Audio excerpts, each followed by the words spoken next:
हाय नमस्कार. पुन्हा शुभांगी उदेश. उन्हाळा सुरू झाला आहे. उन्हाळा म्हटलं की कडक ऊन, तापलेले रस्ते, गरम हवेच्या झळा, घामाने डबडबलेलं थकलेलं शरीर ही ओळख आहे उन्हाळ्याची. पण उन्हाळा म्हटलं की गार माठातलं पाणी, कोकमाचं लिंबाचं सरबत, कैरीचं पन्ह, ताक, शहाळाचं पाणी, वाळाचे पडदे, बर्फाचा गोळा आणि कुल्फी ही सुद्धा ओळख आहे उन्हाळ्याची. मी हे सर्व का सांगत आहे?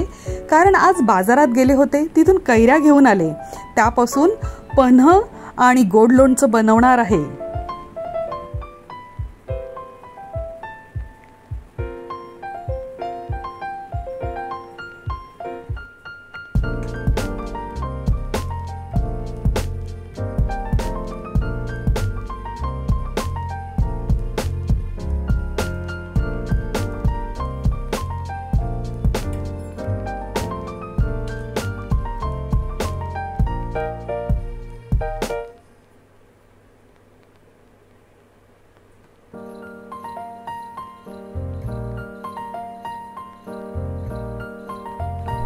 हे पन्ह बनवताना कुकरमध्ये कैरीचे तुकडे, त्याबरोबरच ऑर्गॅनिक गुळाची पावडर, मीठ आणि काही वेलची चेचून मी घेणार आहे. हे एकत्रच मी शिजायला टाकेन आणि त्याचा पल्प तयार करून घेईन.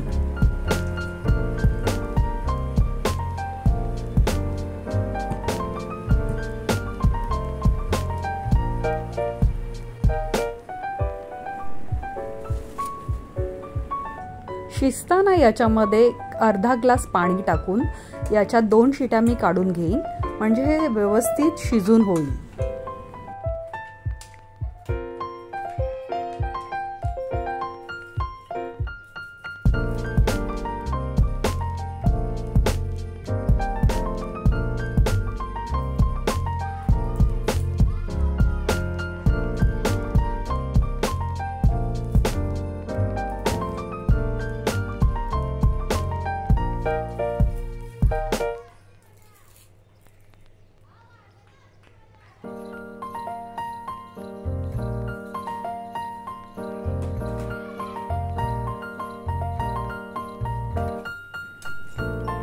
ही तयारी आहे कैरीच्या आंबटगोड लोणच्याची.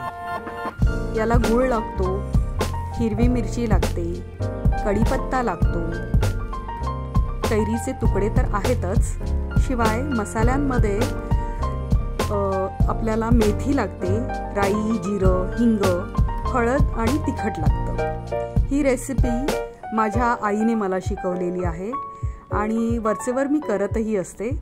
तर ही अशी आंबट गोड लोणच्याची रेसिपी.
हे लोणचं तसं झटपट बनतं, साधारणतः 5 ते 7 मिनिटांमध्ये हे रेडी होतं.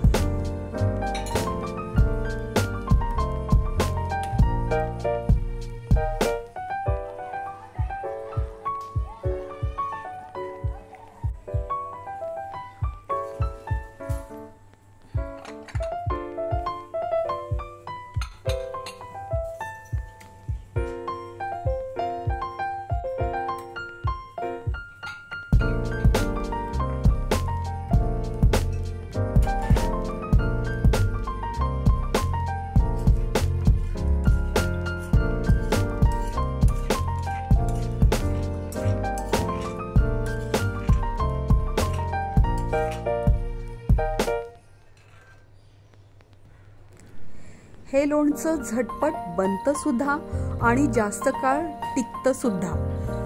तर हे म्हणजे जर हे फ्रीजमध्ये जर तुम्ही ठेवलं तर जास्त काळ या लोणच्याचा आस्वाद तुम्ही घेऊ शकता. असं हे आंबट गोड इन्स्टंट कैरीचं लोणचं.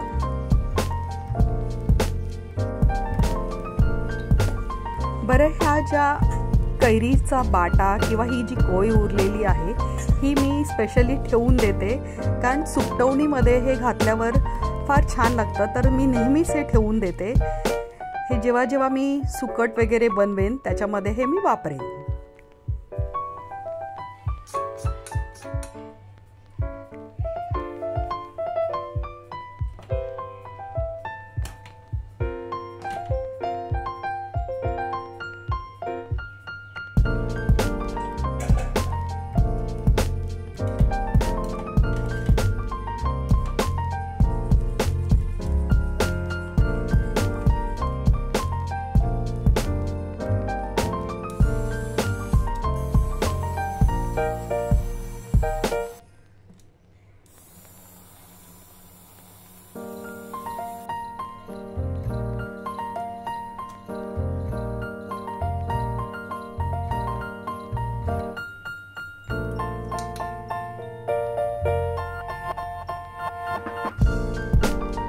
पन्हा रेडी झालेला आहे.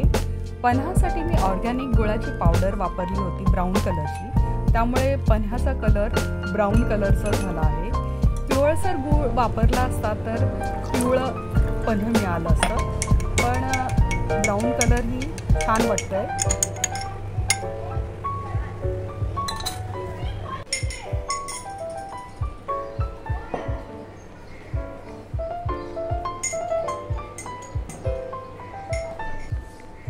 आणि पन्हाही टेस्टी झालेला आहे.